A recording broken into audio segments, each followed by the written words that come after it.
So today we have our keynote speaker, Charles Hoskinson. It is my absolute pleasure to introduce Charles to the Blockchain Africa Conference audience today. Charles does not need any introduction, however, just to let you all know, he is the founder and CEO of IOHK, and of course also the founder of Cardano.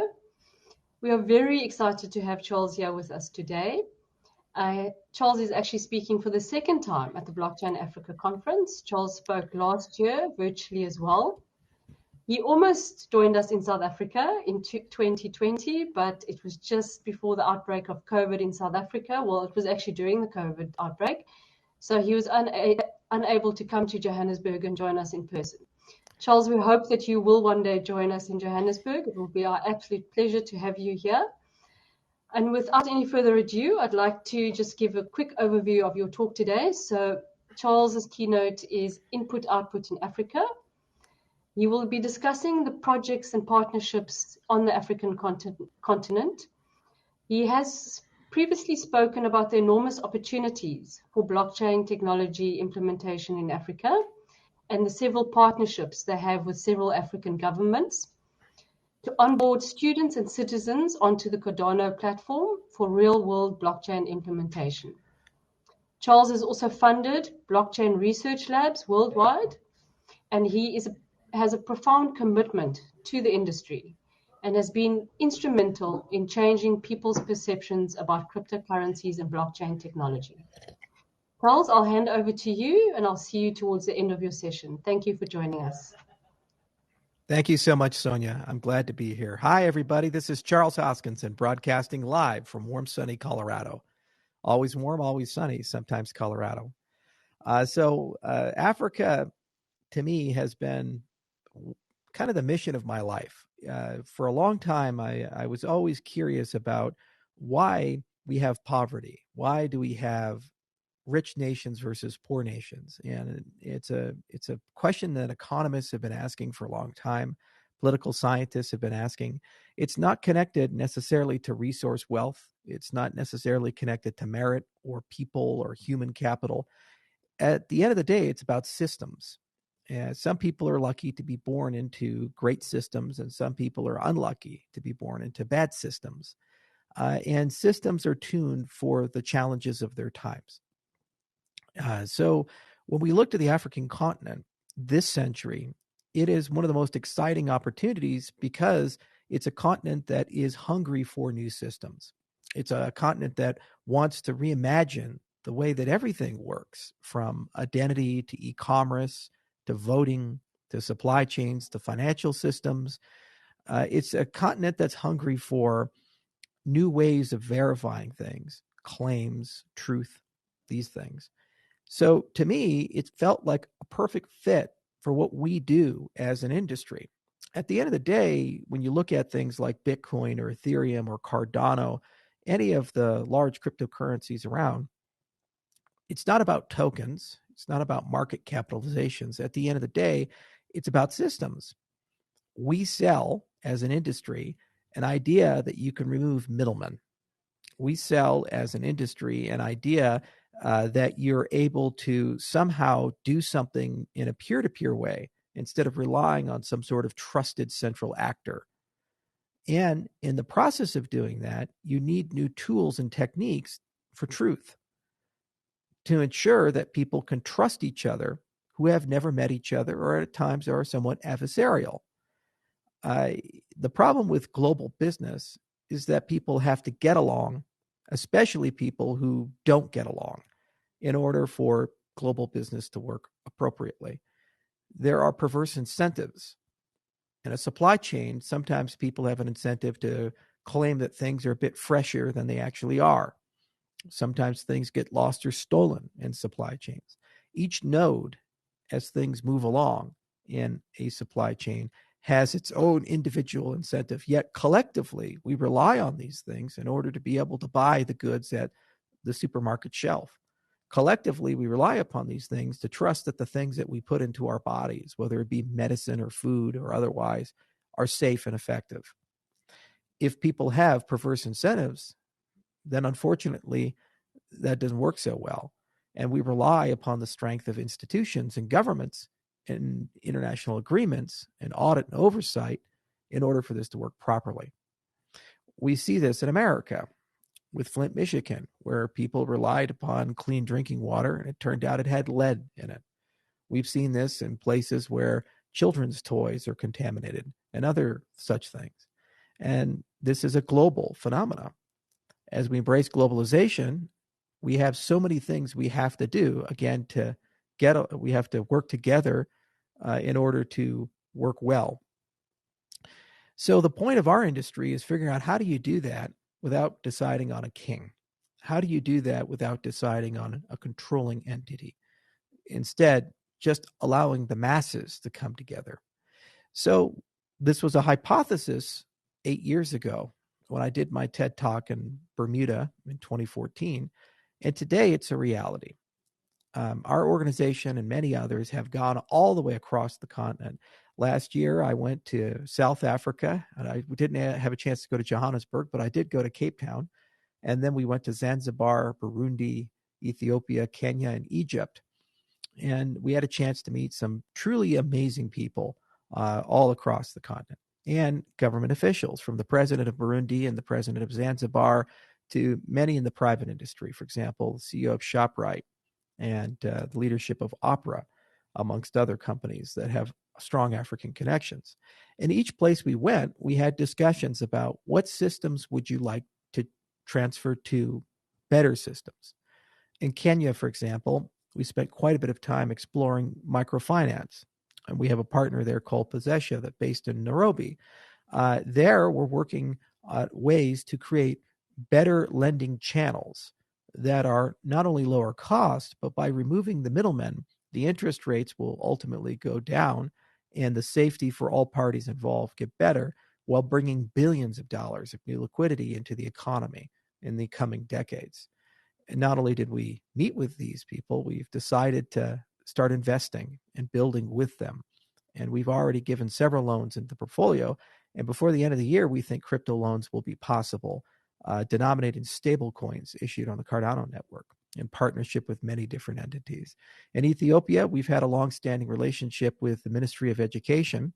And there, we spend a lot of time asking about what makes a good credential, including not just academic credentials, but also professional licenses and certificates.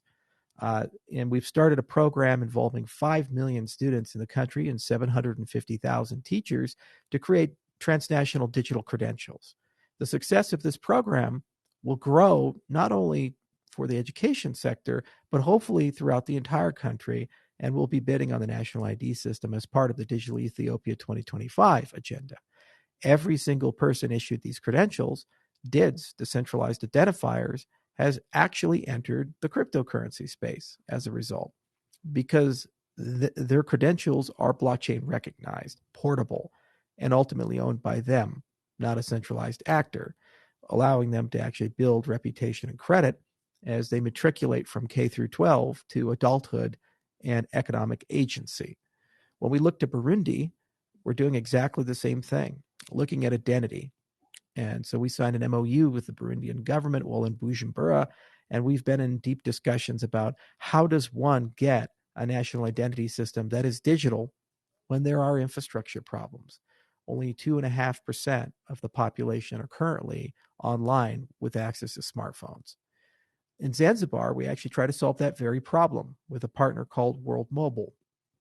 There, Mickey and his crew have been working diligently for the past few years, putting up telecommunications infrastructure that ultimately will be cooperatively owned, that will be able to provide internet connectivity, not to just the people of the island of Zanzibar, but also for the blue economy, for the fishermen around the island, opening up a whole new series of capabilities and economic growth for the blue economy to prevent overfishing, better yields, to finally enable a cold chain, as well as IoT technology to be embraced in that industry. So it's pretty remarkable to see these things materialize.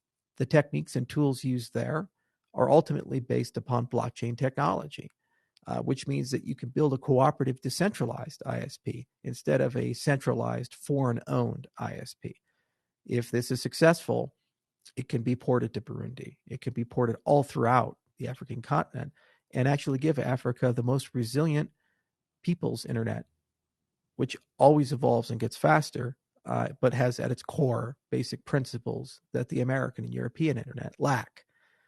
Furthermore, combining this infrastructure with an identity layer means that Africa could be the first continent by 2050 to have credentials that remove the need for passwords and massively reduce the threat of identity theft, one of the biggest problems in the United States and Europe for white-collar crime.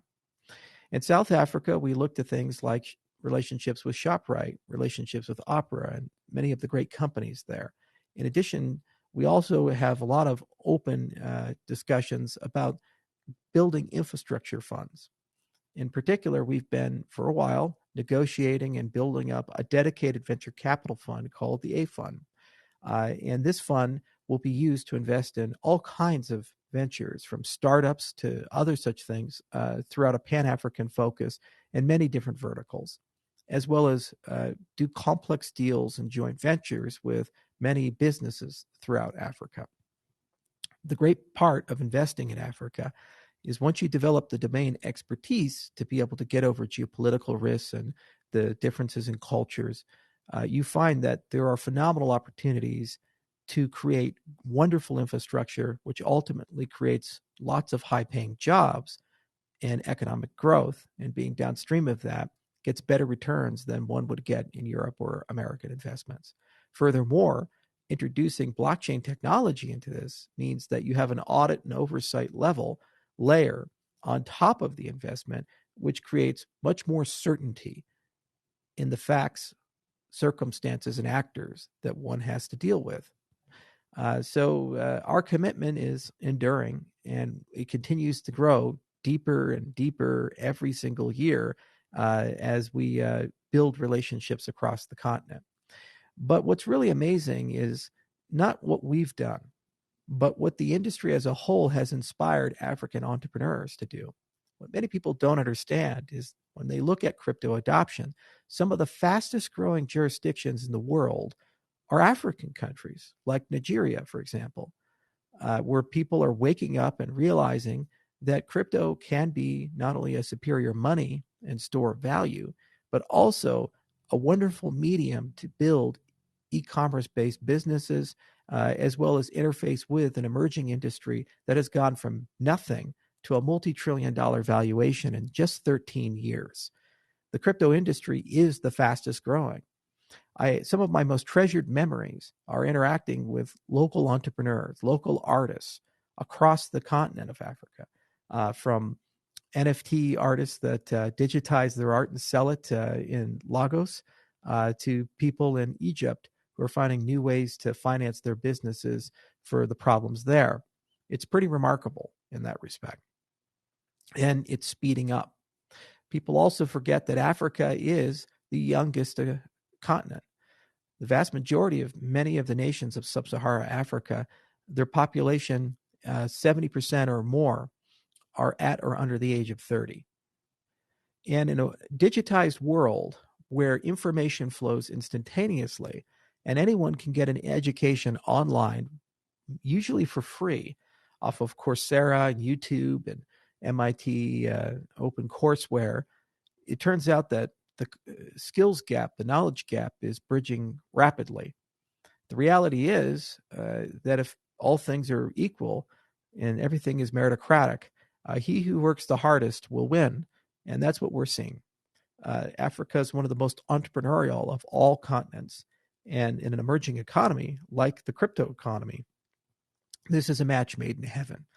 A combination of the right age, the right level of digitization, and the right will. Now, there are many challenges moving forward.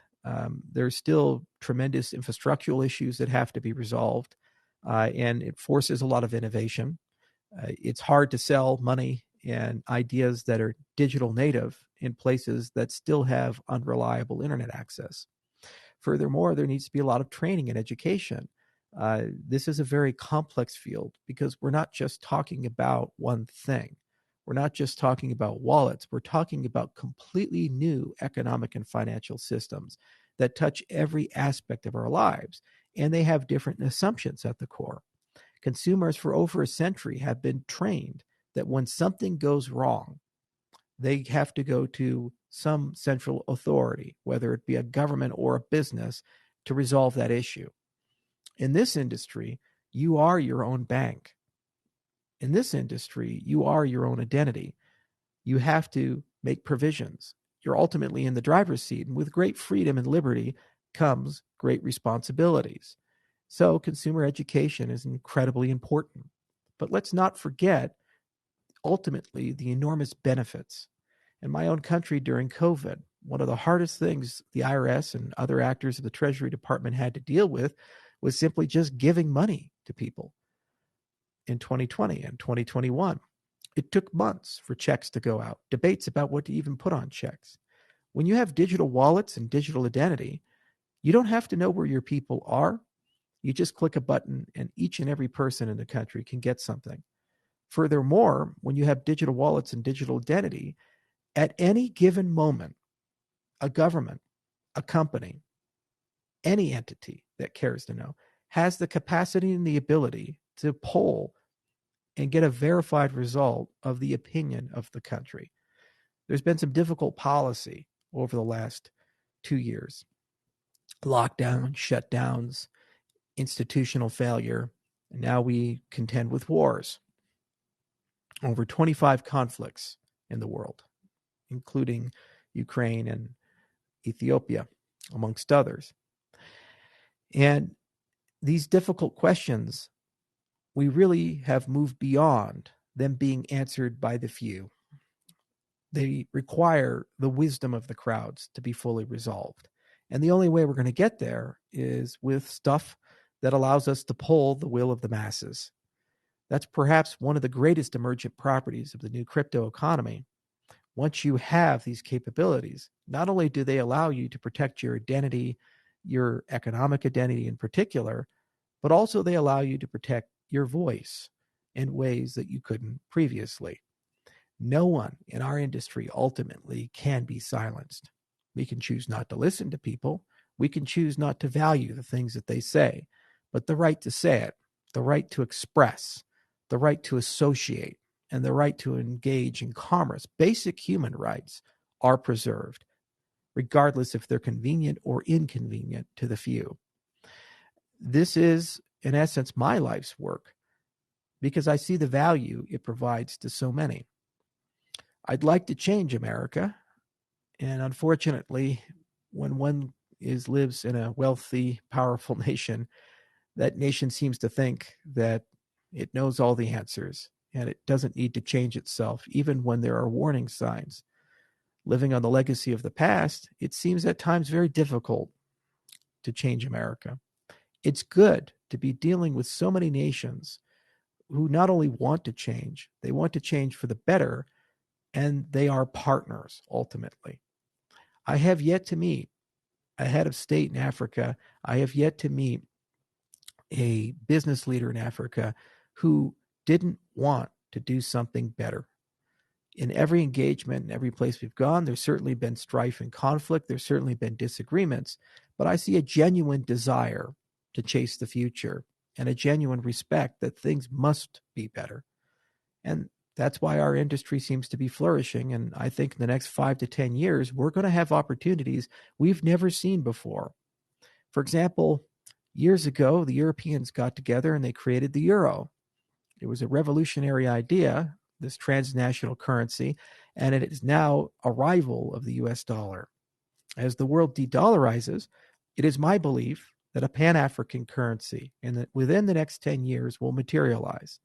There is a good possibility that such a thing will not be regulated and controlled by some big federated central bank, but rather actually be a cryptocurrency.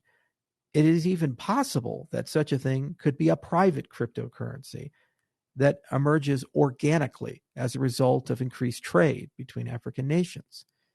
The existence of such an artifact would enable the automation of so many things. New markets, new exchanges, new ways of finding liquidity for African businesses, the ability to conduct experiments real time with universal basic income, much more fluidity with sovereign wealth funds, in addition to the automation of regulatory processes like AML and KYC, as well as the ability for people to conduct commerce easily anywhere across the continent without having to worry about particulars of local paper money and ATM infrastructure and so forth. I believe that's coming. And if we work together as entrepreneurs, we can force that outcome, the result of which would mean much more velocity in all the economies, much more liquidity, direct foreign investment, and ultimately higher GDP growth. I also believe that Africa has a chance to be the first continent to be truly carbon neutral. Sometimes when you fall behind, that's a strategic advantage because you don't get laden with the solutions of the past. You have a chance to leapfrog them and build new systems. So while Burundi, for example, only 11% of the country is electrified, if we were to build the other 90% with cooperatively owned and operated alternative energy, it could be one of the most resilient and sustainable energy economies in the world, with everyone having a collective incentive to maintain the infrastructure instead of it being a tragedy of the commons of the few and ultimately an expensive piece of infrastructure. Should this model work, it's definitely possible to export that model throughout the entire continent. We look to things like hunger. Overpopulation is pervasive in Egypt in particular, and there's hyperurbanization along the Nile River. One of their biggest problems is how do you feed so many people, and how do you deal with the consequences of hyperurbanization? Well, emerging technologies will be used. And again, it's a question of control. The thinking of the past says that someone will come and solve it, and that person or entity will own it and ultimately get to decide who gets it and who doesn't. The thinking of the future, the thinking of our industry, is make it something that we all own, we all are responsible for, and we all are treated equally. Despite the fact that I created Cardano, and I've been in this industry for over 8 years now, I have no special access to Cardano or Ethereum or any other project I worked on. I'm treated equally to the poorest amongst us, the new entrants. That's a very special thing. And there really is no human institution ever created that has that notion of equality, fairness, and egalitarianism built within it. All the problems, we can always find solutions. We can always rise to the occasion to solve such things. But embedded within those solutions are ultimately trade-offs and ultimately philosophy about human rights, about equality, about fairness and reciprocity, and what ought to be respected. The magic of what we do as an industry and why this industry is so intoxicating and has grown so quickly is it carries within it a baseline principle instead of don't be evil, can't be evil. And that's why I'm here, and that's why we're here in Africa, and that's why we pursue these things. It's a very exciting lifetime. In addition to being a crypto entrepreneur, I'm also a rancher. I raise bison, 500 buffalo running around my ranch.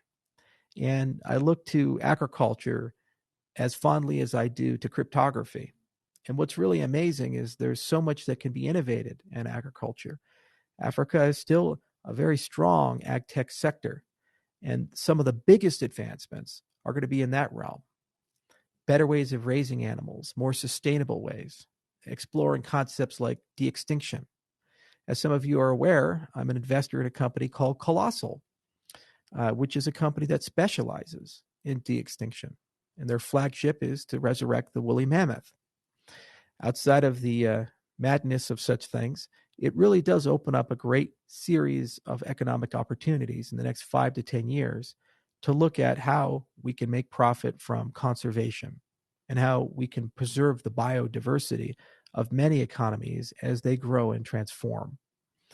One of the big mistakes of Europe and the United States and Asia has been, as we've grown into the modern world, we left behind the natural world.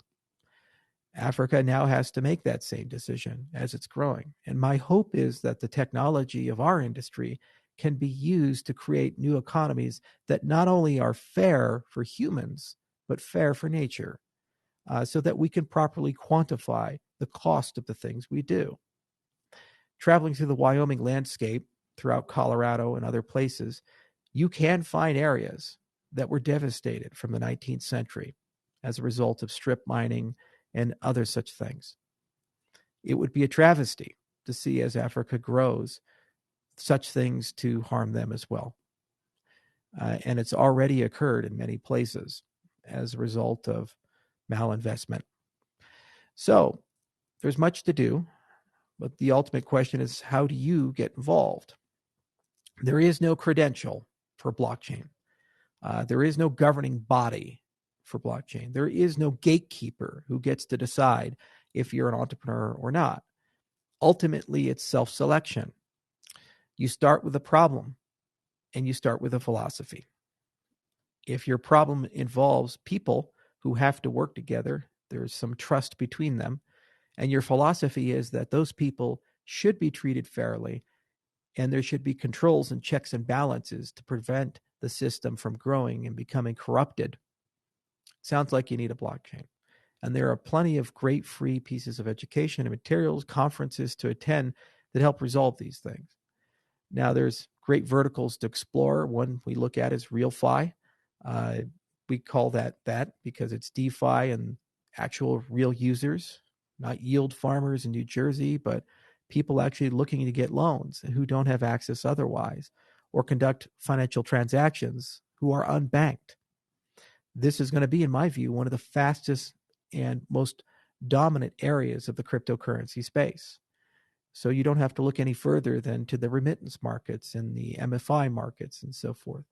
And that's certainly a vertical to explore. Other verticals could be connected to social good or regulating the flow of capital as it comes in as a direct foreign investment to ensure that there is truth and credibility behind such things.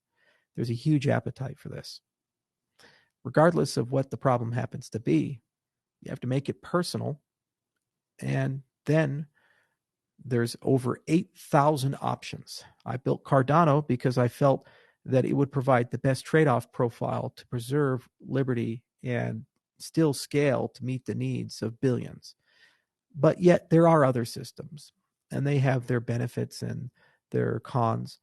But in any event, many of these systems are suitable for your purposes. So the conferences like this can expose you to different ideas and different entrepreneurs. But I hope you all do succeed, because your success, our success, is the success of the human race. And it allows us to move towards a more optimistic and hopefully better future. In closing, I'm getting real tired of cynicism. I'm an optimistic person, and I've spent years of my life believing in the best of people. I think this is the ultimate divide of whether crypto can be successful or not, blockchain can be successful or not. If you believe people are intrinsically bad and must be controlled and governed by the few, crypto cannot work.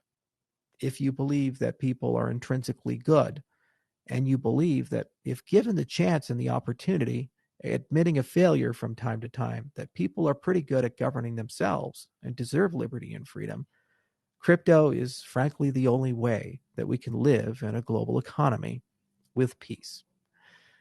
And so that's ultimately the decision we all have to make, and we make our bets accordingly. Now, I always save a little bit of time for questions, and I know you guys have been asking a few, so I'll go ahead and go through a few of them for the next 15 minutes.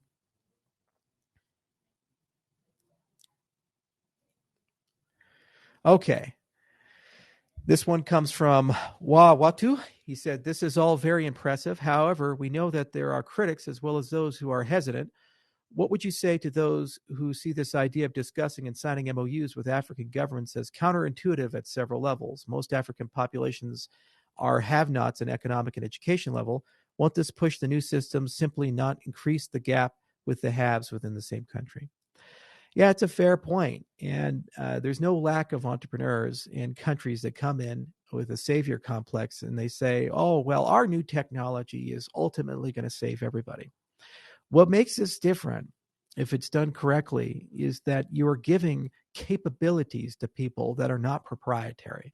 When people come in, they try to get ownership and leverage. They try to lock people into a system that once they're locked in, they can control that system indefinitely. It could be a political system. It could be proprietary software.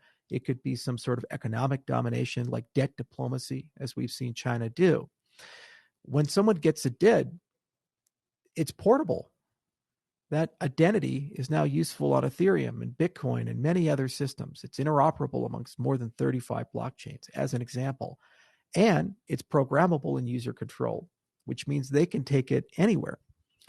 Well, people may lack material wealth. They certainly can now get knowledge quickly. And that's really the crux of it. As long as the access to information is unimpeded and the capacity for education is there, along with the desire to solve, then just by getting people into systems that are open is ultimately the solution. And once they're in, they're going to build their own solutions. So that's kind of a teach a man to fish versus give a man the fish. If you give someone a fish, you've fed them for a day. If you teach them how to fish, you've fed them for a lifetime. Now, MOUs aren't worth much, and that's why we try to close deals. Like Ethiopia, for example, is not an MOU. It's an active deal, millions of dollars, 5 million customers, and it's growing rapidly. But it did take quite a bit of time to get there. To temper expectations, a government deal from start to finish is a 3 to 7 year endeavor. It's among one of the hardest things people can do. And while you're doing it, there at times can be changes of management. I know a lot of entrepreneurs who spent quite a bit of time, for example, in Ukraine. It's unclear whether those contracts they've signed will even be valid in a month or two, depending upon the outcome of the conflict there. And that's just an example of what can go wrong. So you have to be patient, you have to be systematic, and you have to accept that there will be setbacks. And if it's just one company systematically going one country after another, signing a deal here, signing a deal there, we'll never get there. It requires everybody to pick up a shovel and work and have that Ubuntu spirit. This is a question from Ishan. China's imperial ambitions are quite openly on display in Africa. Does IOHK have a game plan to give nation states their financial freedom from China the same way Cardano gives the freedom to individuals? So it's no secret that China has been engaging in a debt diplomacy. They've put over $1 trillion into the African continent, and they're trying to include African countries in the Belt and Road program. I see this no different from the colonialism of the 19th century from European powers. It's just in different clothing. And while some corrupt leaders have embraced this, I've seen a wholesale rejection of the mainstream populations of many countries in Africa and an attempt to regain the sovereignty and self-determination of the people of the nations. How you get out from underneath debt diplomacy is through better markets and systems that provide competition and liquidity. If your only option is to take direct foreign investment from an imperial power, it's your only option. If you have an alternative that doesn't come with the strings attached, then you actually will almost always pick the alternative. So just by getting blockchain infrastructure into these countries, it allows alternatives to exist and ultimately a restoration of the sovereignty of the nations that have been compromised. What is IOHK's plan on partnering with African commercial banks to accelerate adoption on the continent? We've certainly had many conversations with African banks respecting the commercial conversations. I won't mention the particular names, but some are interested in DRC, some are Sub-Sahara, some are in South Africa. And usually these stem around infrastructure like identity infrastructure and compliance infrastructure that would then make them interoperable with crypto in general. We also have had several conversations somewhat related to how this will impact MFI, which is a big income stream of African commercial banks. So we definitely have the ongoing conversations and discussions, and usually it's a multi-phased plan. First is just baseline infrastructure for crypto adoption, and then moving deeper down the line to specific pilots in places. And I suspect our first outlay there will be with something in the Democratic Republic of Congo, but that just depends on that particular partner. For someone who has interest and some understanding and wants to learn more and benefit from this evolution, how does one start? Which trusted wallet and do what from there, or where can you point them to? Just high level. I'd say the easiest place to start, the best place to start would be to go to Coursera, and there are several free classes on cryptocurrencies. One's from Princeton University, which covers Bitcoin and the ecosystem. And then there's some others that have been created by the Blockchain Research Institute. And both of these lines are free and done by very credible people like Don Tapscott and Ed Felton and so forth.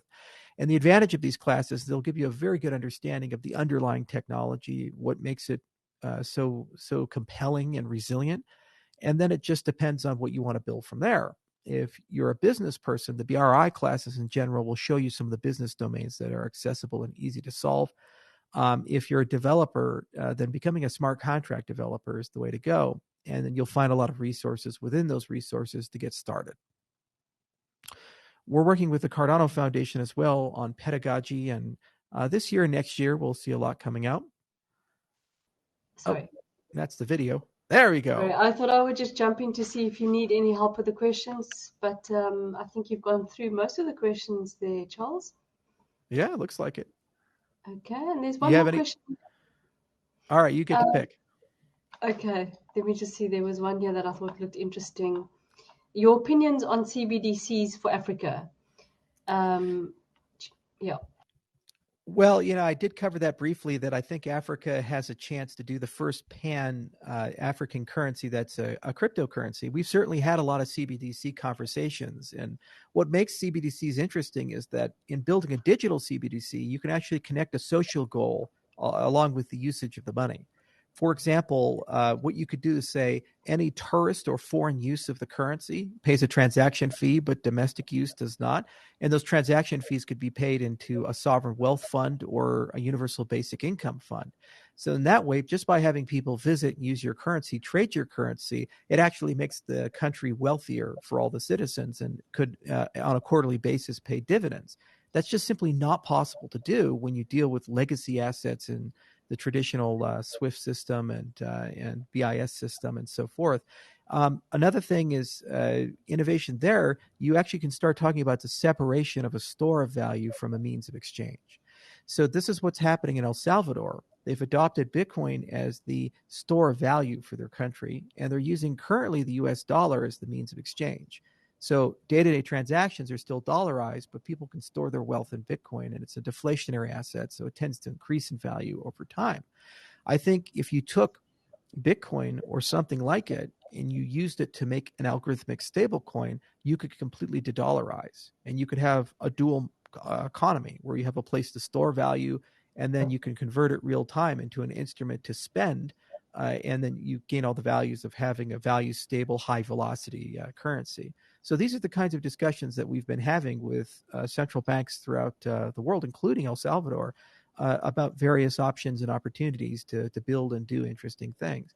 But in general, I think the first countries to adopt such things are going to come from Africa and Central and South America. They seem to be much ahead of the curve over the European Union or the United States. Yes, and we saw Nigeria, come out with the e-Naira last year, making it the first African country to have a CBDC, issued currency. Obviously, there's a lot of positives and negatives around that. And I think someone just posted a question here to ask, it sounds like an authoritarian government's dream to control everyone's wallet, the CBDCs. Would you agree with that? Yeah. That's why the devil's always in the details. You can build a cryptocurrency in a way that is very centralized and one person has the control over everything. But we already have that. It's called the US dollar. As we've seen with Russia's sanctions or anything, you could be an oligarch and then suddenly you're broke. So we already live in a financial economy where the international order has pervasive abilities to shut you out very quickly without any rebuttal or oversight, regardless of whether it was a good or bad idea. So CBDCs can be built as a natural extension to make that a more efficient process, especially if you want to replace cash. But on the other hand, if you build them in a different way, they actually can't be shut out. They preserve liberty, just like cash does. Yes, and I think, we're different to the rest of the world in that we still find cash very important. A large amount of people in Africa still use cash, not credit cards, obviously, because of the high numbers of unbanked and financially excluded people we have in Africa. So cash is still very important. But Charles, I wanted to ask you what your opinion is on stablecoins and its use in Africa, and which stablecoin do you think is the one that could potentially be the more interesting one in Africa? Yeah, that's a great question too. So there's different categories. There's asset-backed, metastable, and algorithmic. So asset-backed are the things that we tend to think of when we think of stablecoins. So those are things like Tether and CBDC and USDC and so forth. And they have a lot of market capitalization and liquidity, but they tend to be mostly focused in the Western markets. No, you can use them anywhere, but they have trust in that you trust a central institution to hold the value. And as we've seen with Tether, there's been some questions there.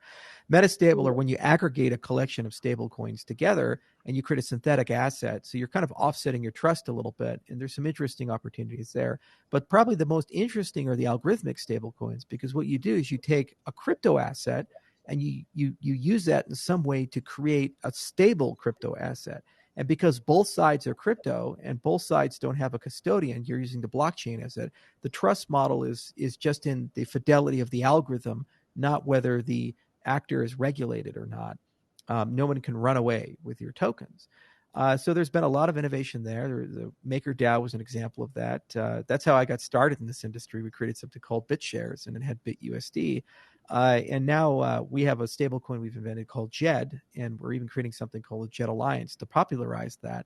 So it's a very fertile area, and hopefully that's the one that gets used. And in my view, I think this dual monetary economy of using a deflationary asset as the nation's store of value and then an algorithmic stable coin as a means of exchange is definitely the way to go, because it's transnational by default. It has principles. You can't be shut out. There's no custodial risk, and you can automate things like regulation with smart contracts and get a high degree of consumer protection. But you also get all the benefits of a constrained monetary policy. So you'll have low inflation, if not, or even deflation, and you'll have stable value of the underlying asset for lending. And I think I have one more question here that might be interesting. What is your view on regulation? And have you seen any regulation sort of continue innovation in this space that's been, progressive, not too restrictive? It's a great question. The problem with regulation is that there are contradictory concerns for the regulator. So they look at things like consumer protection, financial stability. They look at things like anti-terrorist financing, but then they also look at geopolitical considerations. So on certain hands, they care a lot about information asymmetries and anti-consumer behavior, but then on other hands, they actually care a lot about keeping large companies in power, because if they fell too quickly, it could destabilize the economy, as you saw in 2008. And then sometimes they care a lot about sanctions and these types of things. So given that you have these four different areas that you're doing things with, whether it be law enforcement and terrorism, or it be financial stability or geopolitical or consumer, it really is hard to build a regulatory structure. And the other thing is regulation tends to be jurisdictional. So, Zambia is different than South Africa, is different than Burundi. Yet in a global economy, you oftentimes will have transnational transactions that cover dozens of countries. My own company, even though we only have 600 people, actually operates in more than 50 countries. So technically, we have to comply with the laws and regulations of more than 50 countries. And that's very contradictory at times. Then, to make matters worse, legacy regulation assumes technology that is very asset oriented. So something is either a currency or a commodity or a stock or something else. It doesn't wake up on Tuesday and say, I want to be a currency today, and then puts its commodity pants on Wednesday and its stock pants on Thursday. So the problem with cryptocurrencies is they can be all of those things. It's kind of the stem cell of finance. And so as a result of the use cases, regulators are having a really hard time actually figuring out how to deal with these chimeric assets. So in general, it's necessary, because completely unregulated markets again and again do fail and are rife with fraud and problems.